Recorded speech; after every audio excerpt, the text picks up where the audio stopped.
আসসালামু আলাইকুম। সবাই কেমন আছেন? আশা করি আলহামদুলিল্লাহ ভালো আছেন, আমিও ভালো আছি। আমি ওই দিন একটা ইকনামি টাউন আশ্রম নিয়ে একটা ভিডিও করছিলাম, যেটা আমাদের ওই যে রাস্তার বিষয় নিয়ে কথা উঠছিল। তো ওইটা খুব ভালো সাড়া পাইছে। তো ওইটাতে আমার অনেকে ইনবক্সে মেসেজ করছে যে ওই রাস্তার কারণে আহ, আসলে বান তাহার কারণে নাকি বন্যা হয়েছে, আর নাইলে বন্যা হইতো না। আসলে মূলত ভাই সমস্যাটা হচ্ছে এই রাস্তা শুধু সমস্যা না, রাস্তা হচ্ছে চুল পরিমাণ সমস্যা হলো রাস্তার, আর বাকি অনেক সমস্যাই রয়েছে রাস্তার বাইরে। ঠিক আছে, যেমন 2020-এর পরে রাস্তা তো হয়েছে, বিশের পর থেকেই। তো বিশের আগেও কিন্তু বন্যা হয়েছে, কিন্তু বিশের পরে বন্যাগুলো একটু ভয়াবহ। তো এর কারণ শুধু রাস্তা না ভাই, এর কারণ মূলত হইতেছে রাস্তা আছে কিন্তু খুব কম, মানে খুবই কম। 100%-এর ভিতরে 10% হইব না, বা 5% হইব না রাস্তা। এর মূলত সমস্যা হইতেছে গিয়ে ভাই নদী, যে সিলেট থেকে যে ইন্ডিয়া থেকে যে ইয়েগুলা পানিগুলা নামে, এই নদীর সমস্যা, তারপর এই ভৌগোলিক পরিবেশের সমস্যা।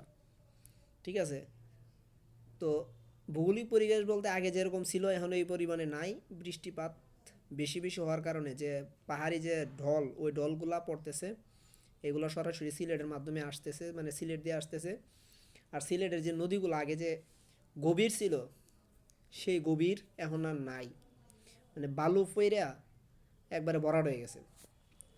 বিষয়টা বুঝছেন তো? বালু ফেরে যেহেতু ভরাট হয়েছে, ওই পানিগুলা যাইব কই? আগে তো নদী নদী আছিল অনেক গভীর, তারপর বিভিন্ন খাল বিল আছিল, বিভিন্ন খাল বিল ভরাট করে মানুষ ঘরবাড়ি করে লইতেছে। আগের এই পানিগুলা নদীর থেকে উপচে ওই খাল বিলের ঢুকতো, যে পানি এক্সট্রা থাকতো এটা খাল বিলে মোটামুটি কাভারেজ হয়ে যেত। কিন্তু এখন বর্তমানে নদীর থেকে উপচে কিন্তু ওই খাল বিলগুলো পায় না। তো ওই খাল বিল না পাওয়াতে এই পানিগুলো আস্তে আস্তে হাওয়ারের মাঝখানে উইটা বিভিন্ন জায়গায় চইরা যায়, বাড়ি ঘরে উইটা যায়।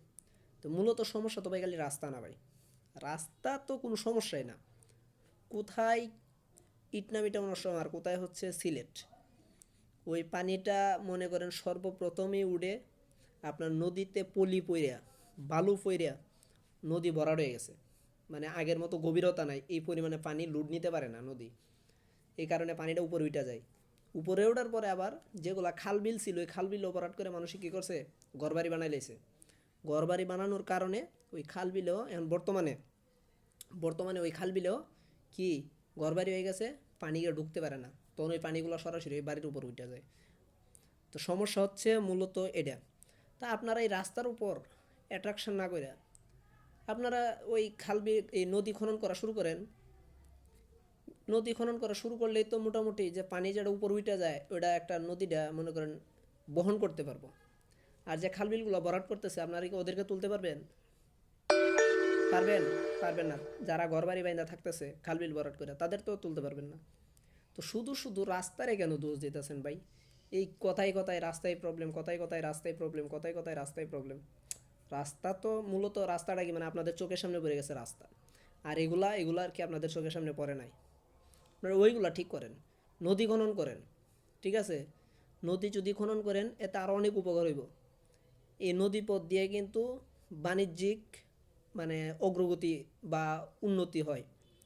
তো আপনারা নদী খনন করেন, তাইলে পানিটা পরিপূর্ণভাবে নদীতে বহন করতে পারবো। আর খাল বিল তো ভরাট করেই ফেলাইছে, এটা তো আর বললে আর কি হইব? চেষ্টা করেন নদীগুলো খনন করে দেওয়ার জন্য। এই শুধু শুধু আপনারা এই রাস্তার দোষ দিবেন না।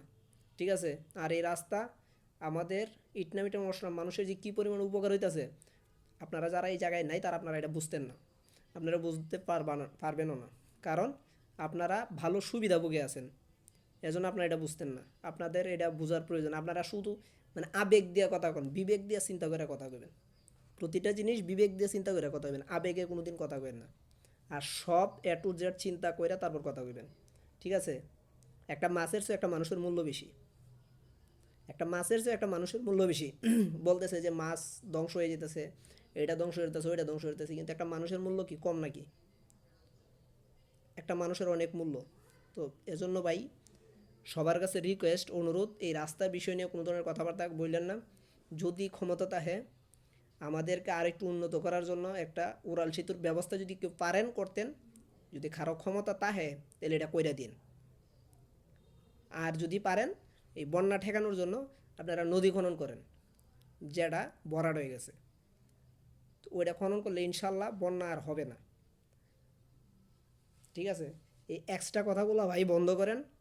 ঠিক আছে, বন্ধ করলে মনে করেন যে হইব কি, আমাদের রাস্তা কোনো সমস্যা না ভাই, মূলত রাস্তা কোনো সমস্যাই না। যদিও 100%-এর মাঝে 5% রাস্তা প্রভাব পড়ে, আর 95%-ই পড়তেছে নদীর পলি এবং খালবিল ভরাট হওয়ার কারণে। ওইগুলো আগে ঠিক করেন, তাইলে দেখবেন সব ঠিক হয়ে যাব। আর যারা কমেন্টস করছেন, মানে কমেন্টস বলতে যারা আমার ইনবক্সে মেসেজ দিয়েছেন, তারা অবশ্যই বুঝতে পারছেন।